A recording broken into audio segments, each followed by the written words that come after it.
Welcome to Multifamily Deals and Dollars podcast. My name Kiran, your host, and I have special guest with me, Nitin Oberoi from Ontario. Welcome, Nitin, to the podcast show. Thanks, Kiran. It's my pleasure to be on your podcast. Thank you. How you're a real estate investor and have known you for quite some time, and you're really good in, being an investor. So, how you got into real estate? Or how I got into okay.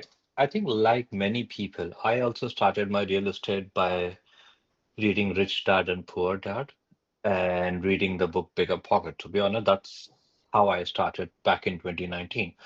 There were not many YouTube videos also that time. So what I did, I read through the book. I used to listen a Bigger Pocket podcast on my phone while commuting to the work. And that's when, first time I heard the BRRRR strategy. BRRRR, buy, rehab, then rent, refinance, and repeat. That's how I started. I still remember my first closing. So how I started in real estate. So 2017, I bought my first house, and by 2020, the price was appreciated. So I had some liquidity available in my primary residence. So that's what, I was thinking, oh, can I leverage some of the money which is available in my prime residence? So that's how I refinanced that house, took some equity out of it, and bought a first property which was closer to a college in Cambridge, and that's what it was rental. It was a student rental. It was a regular property. I converted into student rental. Uh, the good and the bad part of that, I'll say the bad part, the closing was on 15th of March 2020. Do you remember what happened that day? The interest rates? Yeah, that was the day Canada was shut down because of COVID. And that Yes, day yeah. I had the closing. I still remember. Mhm. My lawyer asked me, Nathan, are you still want to close this? There are no students coming in to your property. I said, no, let's Because of take the a leap. COVID year. Let's close it. And I was surprised within 9 months, that property was up by 20%. I never thought Wow. that, I can and like many other people, I got greedy and I sold it. Pay, paid a lot of income time, but that's when, I realized that, I need more education. Mhm. That's when, I went through Alfonso's Wealth Genius program. So that's why I realized that, if I need to scale up, I need a mentor. I need to grow up into a multifamily. Mhm. So credit goes to Alfonso, who coached me initially, taught me what is a multifamily, how to structure a multifamily deal. That's how I got into true real estate, I will say. Nice, that's great. And then the difference between residential and commercial is like residential, price goes up when people want our interest rates are lower and people are in good mood and they will pay any price, right? Because the money is cheap. Right. And then when now like we are in 2025, like real estate is for sale and nobody's buying because they're worried with tariffs and the recession and because they don't see anybody else buying. So I believe that with the commercial side, with the apartment buildings, there will always be demand because tenants are there, they're renting and they're working, and the properties are appraised according to the NOI. So I Right. think it's a not gambling, right? Like pre-sales are gambling. And have you ever done pre-sale? I have never done it. I didn't even know that I things exist. I I have actually, to be honest, yes. My first property that was not in Canada, but the first house I ever bought in my life was staying in Canada, buying a pre-construction condo in India, which truly I have never seen that. I bought it, uh, kept Really? it, kept it for 1 year, and I sold it in the pre-construction phase only. So there are pre-construction in India too. Yeah, everywhere. Oh, okay, nice. I did not know that. Yeah, that people, I thought like people just buy cash in India, like all the real estate is cash. No, no, That's you great. need to So, buy. yeah, so along with the real estate, you also business owner. So, Yes. and so give our to our audience, importance of having a business and what advice would you give to somebody who is looking to buy a business? Yeah, so you never keep all your eggs in the same basket. Like if you have a real estate, sometimes you can have a bad tenant. And you don't want to be in a situation where you don't have money to pay that mortgage for the rental property, right? So that's why, I diversified a little bit. So I have invested in stocks. I have also invested in two business.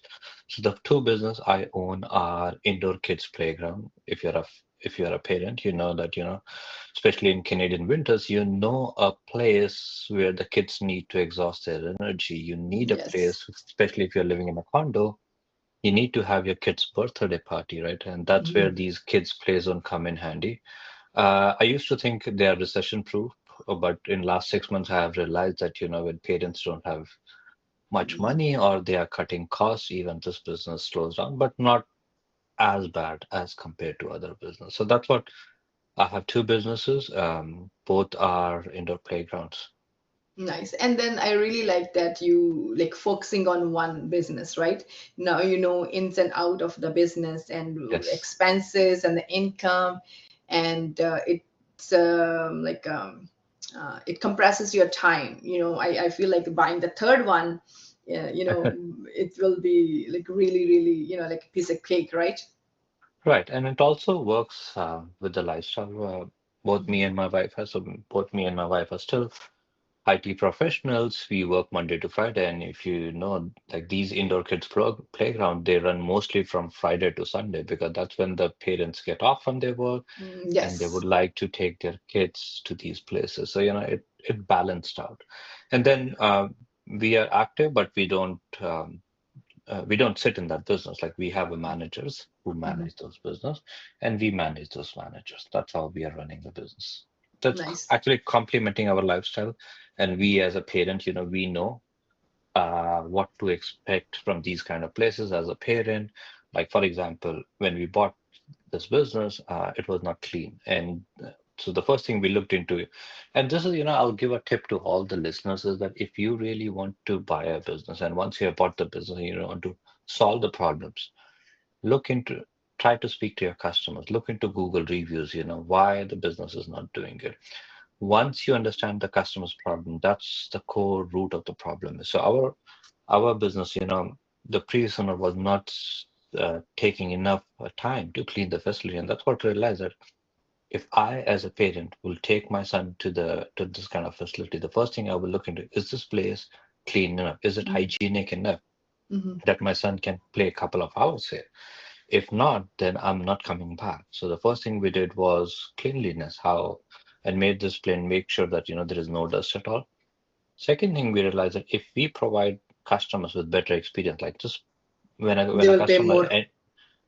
not anymore, but they will come again. Like for example, you're smiling, right? I remember your face that you're smiling now. But if you greet me with a not a smile, but with a grumpy face, I might not come back, and I'll have feedback. Oh, the front desk assistant was not that pleasant to deal with. Mhm. Same thing happens like when you go to a grocery store or any store, right? If the sales representative is not friendly with you or not smiling at you, you have that kind of a bad experience with them. So we enhance the experience which we provide to the customers.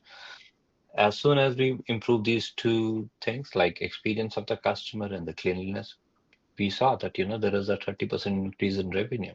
So this was the base, and this is the tip I would like Wow. to give to all the listeners. So look at what the clients needs and look Yes, at what how the business is performing and come to the root cause and fix that issue. That's amazing. exactly. You made a point, like to increase the price. Once you provide a great service to a client and increase the price, they won't feel bad, right? Yes. Because they know that they're getting the value in return, so they will keep coming back. So that's a key tip of running the business. Nice, that's great. And how on the real estate investment style, like you came to I'm an immigrant and you are, I'm guessing you are also immigrant. Yes, I Yes. came in So 2013. oh, okay, nice. And then what advice would you give to who are, coming from another country and they want to settle down in Canada and they have young kids, they want to have a good life And financial side, what advice would you give to somebody?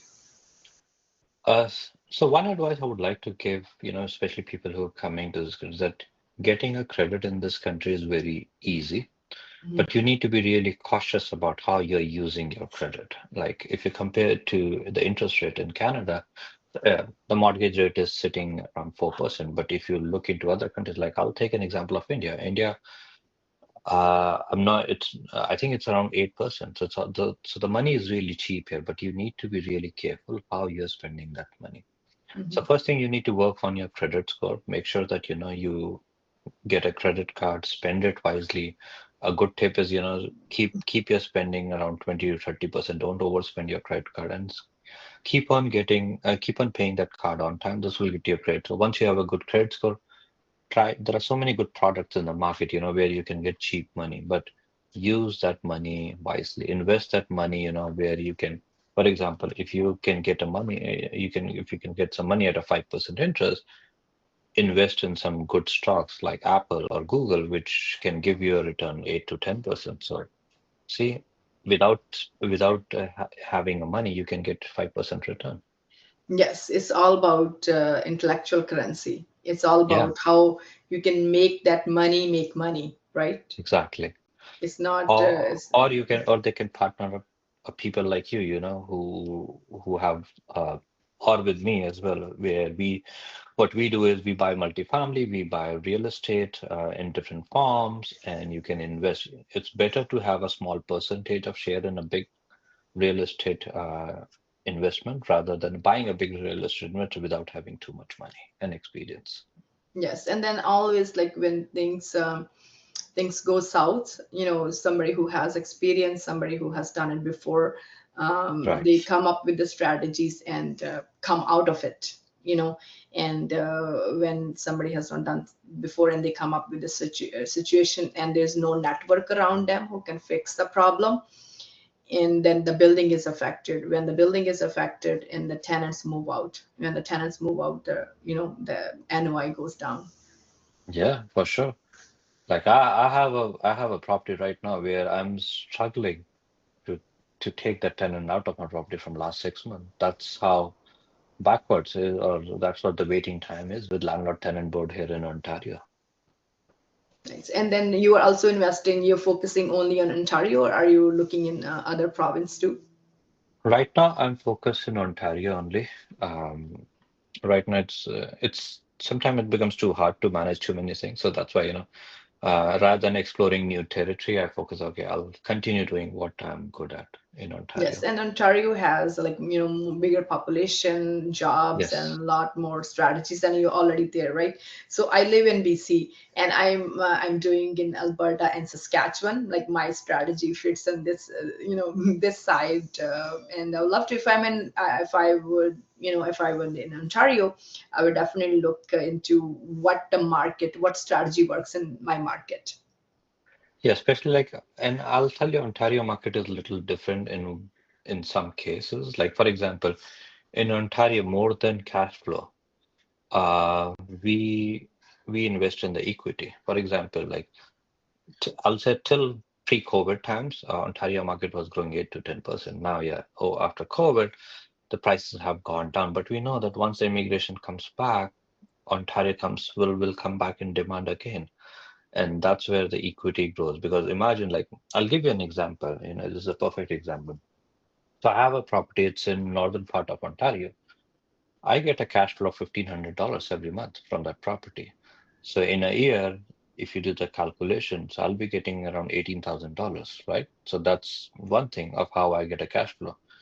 But at the same time, um, my equity growth in that city is not that too much. While at the same time, I have a property which is in Greater Toronto area. It's break even. It's yeah, I don't pay anything out of pocket, but it's break even. But the equity part, that property is growing almost like 10 to 12%. So in the long run, if you do the maths, equity plays a bigger role. Like after two Then the years, cash flow. you can refinance the property, you can get couple of 100,000, and those are also tax free, which is bigger than cash flow, which you will get from the Yes. property. Yes. Yeah. And then like that's a beauty of doing both an appreciation and cash flow market. Your cash flow will pay the bills, but then cash flow will not make you help you buy Rich. the next one, the rich and wealthy. It's the equity, increase in net worth.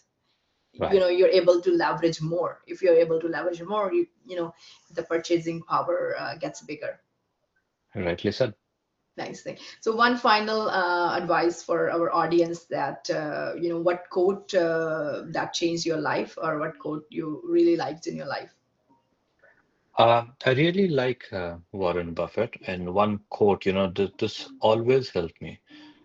Uh, when market is fearful, you need to be greedy. For example, right now, there are so many properties that are discount. You need to be greedy.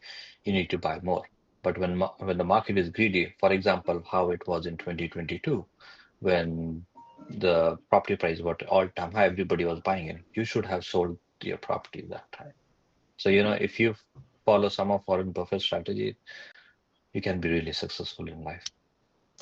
Thank you so much, Nitin. Thank you for coming on the show. Thank you. No problem. My pleasure.